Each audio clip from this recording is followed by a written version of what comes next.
Hello and welcome back to ManVFilm. It's time for Radiance's announcements for April 2025. Can't believe we're there already. We have 4 Radiance titles and 1 Raro title in this month. So let's dive in and let's start with the Raro title. We have Killer Cop from director Luciano Ercole, who did Death Walks at Midnight, Death Walks on High Heels, and the Photographs of a Lady Above Suspicion. Some great films. And this is one that I haven't seen, so you know I'm interested because it's Italian and it's my kind of wheelhouse. Police Inspector Matteo Rolandi witnesses a massacre in a hotel when a bomb explodes and kills dozens of civilians. The prime suspect, a young political activist, is shot dead soon after, despite being under the protection of General Attorney. As Inspector Rolandi continues his investigation, he soon discovers a terrifying conspiracy behind the act of brutal terrorism. Based on the notorious 1969 Piazza Fontana bombing, Killer Cop is a gritty poliziotto from giallo master Luciano Ercole. We have an HD digital transfer with both Italian and English audio options, uncompressed PCM audio, new commentary with Eugenio Ercolani and Troy Howarth, Valerie's first interview with Valerie Dobici, interview with production manager, reversible sleeve featuring artwork based on original posters, new and improved English subtitle translation and English subtitles for the deaf and hard of hearing, limited edition booklet with a new writing by Barry Forshaw, and it is limited to 3,000 copies. And if you add at least 4 of the April releases to the card, you'll get a 10% discount, which ends in February the 5th.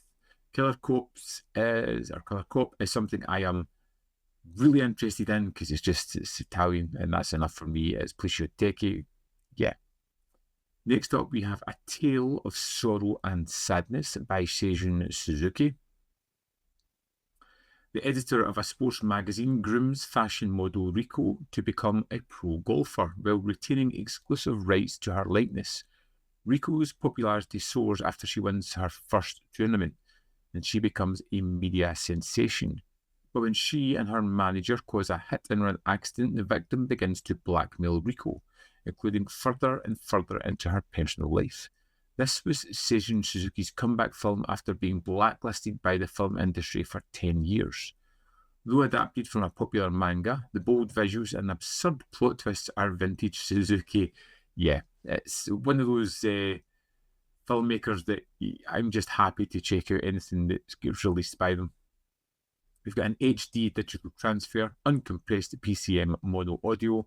We've got a commentary by Sam Deegan, an interview with editor Kanhiko Ukai, trailer, new improved English subtitle translation, reversible sleeve, limited edition booklet with writing by Jasper Sharp, and it's limited to 3,000 copies. Yeah, I'm all in on any Suzuki films whatsoever, so that sounds great.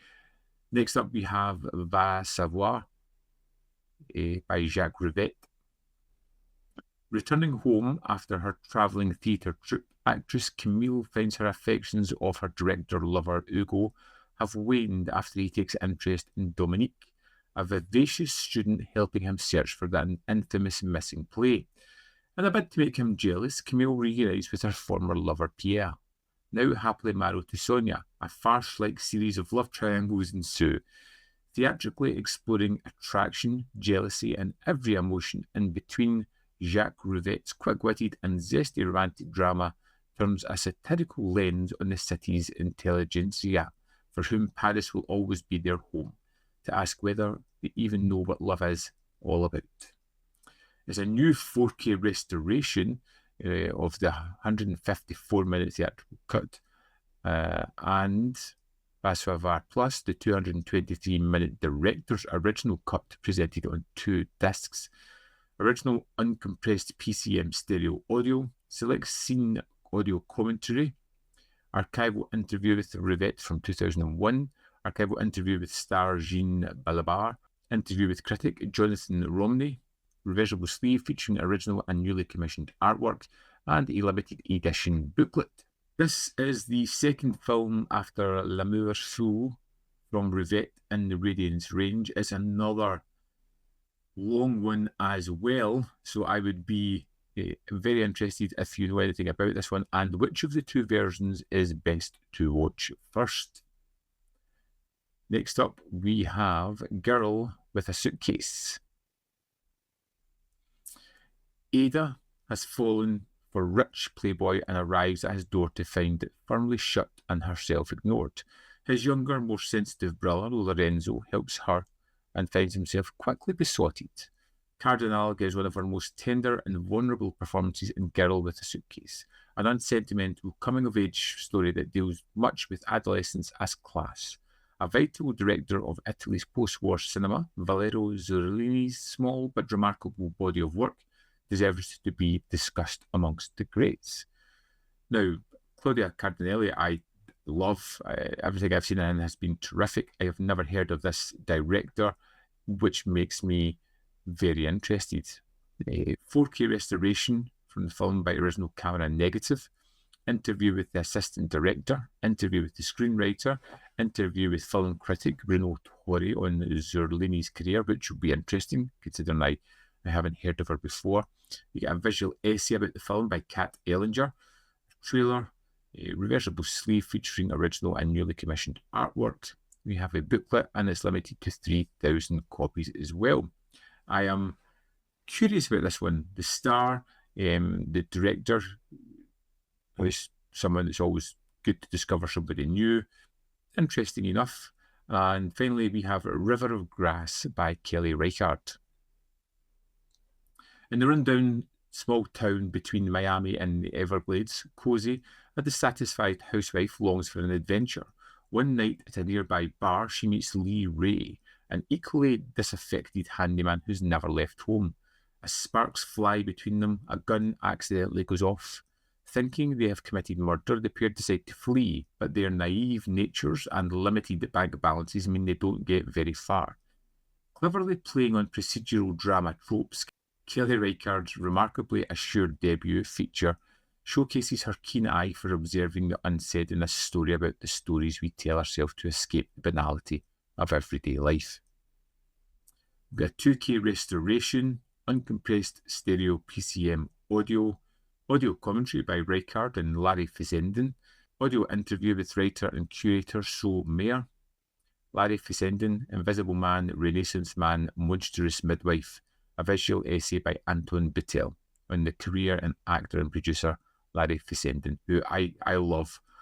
Drive-by outtakes, restoration featurette trailer, English subtitles for the deaf and hard of hearing, reversible sleeve featuring original and newly commissioned artwork, limited edition booklet with new writing, and it's limited to 3,000 copies. I've seen a couple of Reichardt films and I've liked them all. Haven't loved any as yet. I do love Fessenden, so he always tends to be a kind of bit part player, but it's going to be interesting to see him in something a little bit more when he seems to be the co-lead. It's another interesting month. Killer Cop is something I'm really interested in. A Tale of Sorrow and Sadness is absolutely Suzuki Va Savoir. Interesting to have another Rivette in the series as well, and River of Grass and Girl with a Suitcase. I trust Radiance enough that I'm sure all these are going to be interesting in one way or another. But what I want to know is, what do you think of these announcements? What are you most interested in? Have you seen something before? Do you have an opinion on it? Which one of the Va Savoir cuts should I watch first? Let me know in the comment box below. As always, there is more content up here. You can see more of my stuff. In the description box below are links to Patreon, membership program, and ManVFilm.com, always in which you can support. Thanks for watching. We'll see you next time.